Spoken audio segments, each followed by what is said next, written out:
Good evening and welcome back. And we've had a particularly busy evening here this evening as far as calls are concerned. We've had a large number of calls about the rapists in the car park in Tunbridge Wells. We've also had a lot of calls on our photocall cases, one case in particular that police are following up right now. Nick. Yeah, let's start there with what usually gets the fastest results. Here's Superintendent David Hatcher. Let's start with the Afghan refugee, Mohammed Naeem, who's wanted in connection with a murder inquiry. Yes, well, we've had 25 calls suggesting locations of where he's been seen. A number of those sightings go down to the Manchester area, and so Manchester police are following those up now. Well, yeah, go on. While we're in Manchester, can I just ask you about the Manchester robber? Yes, we've had a number of names suggested for the chap we showed there, suggesting too that he's mostly in the northern part of the country, so that's given us something to follow up in terms of addresses and so on. What about George Fisher, who's wanted in connection with deceptions on elderly people? Well, innumerable sightings of George Fisher suggested. We've also had a number of other victims call us, suggesting they've been conned in or deceived into giving money for discounted goods and so on, so they may well tie in with the case that we've covered. And we've also had information from police officers and other credible sources that links in with these particular jobs. OK, I didn't see much coming out on Carl Strauss. He was the person wanted for questioning about, I think, nearly £250,000 worth of Burberry raincoats that turned up in West Germany. Yes, well, we've only had a couple of possible sightings of him, so anybody who knows where Carl Strauss is now, still call us, please. Remember, he's got a German accent. William Dunkeld, the man wanted in connection with some thefts of lorries. Different story there, Nick. Spalding police station have been absolutely inundated with calls. In fact, they've had to call in extra officers to take the calls. We've had sightings of him in Lincoln, Hull docks last Monday, so he's thought still to be in that part of the country. Tamworth Staffs called us, a firm there, tell us that they think they've been a victim and had their lorry and load stolen. And we've had a call in the last few moments telling us where someone thinks young William Dunkeld, well, not so young now, Dunkeld might be, proved to be about 45. We also had some very good pictures of a building society robber in Essex, and he looked, I must say, remarkably like a robber we featured on this programme before. Yes, very simply a name suggesting he's been in a place that we all go to frequently, caught recently, so that's being followed up. OK, thank you, David. Sue. Well, next, that attack in Tunbridge Wells. A peeping Tom had been pestering courting couples for several months. Then, 4 weeks ago, he turned up at an isolated car park with a shotgun. You all right? Well, Detective Inspector John McCann, I know you've been taking a lot of calls. What sort of information have you been getting? We've been taking a tremendous amount of calls tonight, both here and at Tunbridge Wells.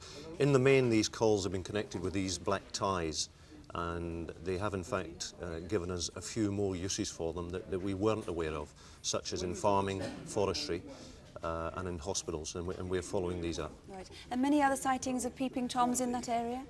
There have been a few more sightings both in Tunbridge Wells and surrounding areas where people have said that they have disturbed or been disturbed by a peeping Tom prowler. Right, we still need more calls on that. And what other information do you still need? We've had little or no information at all about the gun. A 12-bore shotgun is relatively unusual, a single-barrel 12-bore shotgun, and we'd like calls from anyone who knows of anyone, particularly in the Tunbridge Wells area, who owns a single-barrel 12-bore shotgun. And we have had one important call from a caller who said that there was a similar incident to the one we described, and a Ford Sierra was identified, but unfortunately we can't read the writing. We've mislaid the number you gave, so please, can you call us again? Mr McCann, thank you. Nick. It's remarkable. We've never had that happen here before.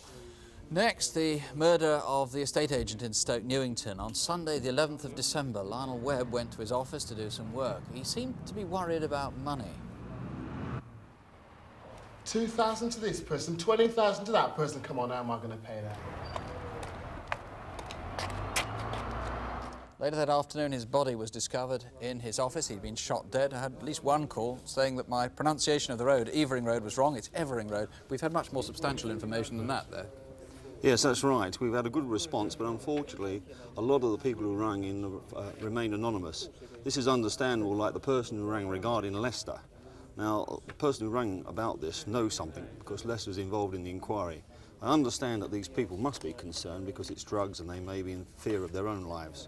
But I'd like to speak to them person to person, but even if they wish to remain anonymous, please ring the incident room at Arbor Square, where we can discuss in detail names, times, places, so we know what they're talking about, which will assist us in the inquiry. I mean, these people obviously want to help. The fact that they've rung already, they want to help solve this murder. You just need names something more specific.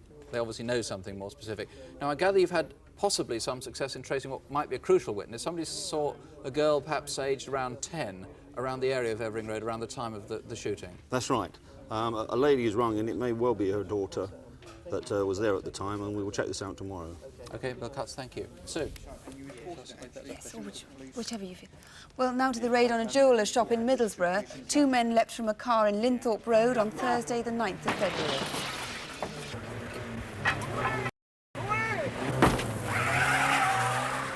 Well, Detective Sergeant Strange, what sort of calls have you been getting? We've had some interesting calls this evening. In particular, we've had some names actually put forward for the people responsible. I would like to hear from one female caller who has given information about some rings being sold at a pub in Stockton. I would like her to ring back, the same number that she rang before. Would like to ask a few more questions. I understand you've had some names put forward for our description. If we could look at the video fit again, perhaps you give us a quick description. Yes, this man is about 26 to 28 years of age. He has fair hair, which is wavy at the top and short at the sides. He's very pale complexion. Right. And what about the radio scanner? Any calls on where that was bought? I still require some further information about the scanner. I would like to know where this particular scanner was purchased and who by. Right. We know it's a Tandy store, but please, we want to know exactly where that one was bought. That's right. Mr. Strange, thanks. Thank you. Let me remind you the lines are still open here, 018118055. Let's see the response to incident desk. David Hatcher, the Alan Ellis murder, what have you had on that? Yes, we showed a video fit of a man who was thought to be trying to sell a ring similar to that stolen from Alan Ellis. Well, we've had a lady call in. She doesn't actually give us a name for the video fit, but she has given us a car number that the man was driving. So that one certainly looks promising. The fraudster in East Anglia?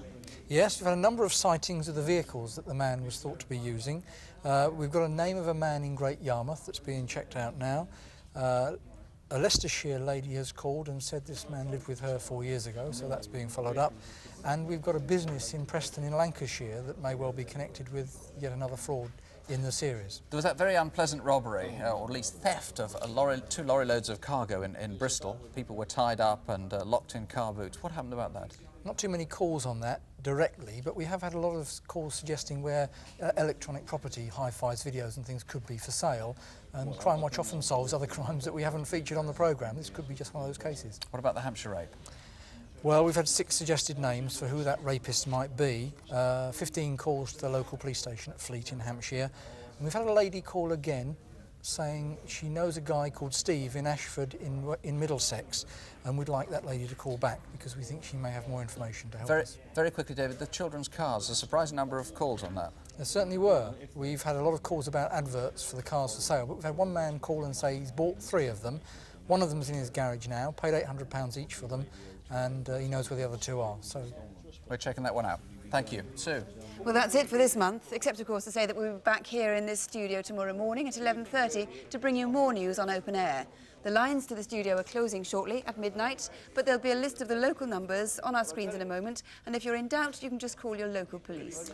Do join us next month. Meantime, as we always say, please don't have nightmares. We're solving these crimes. Do sleep well. Good night.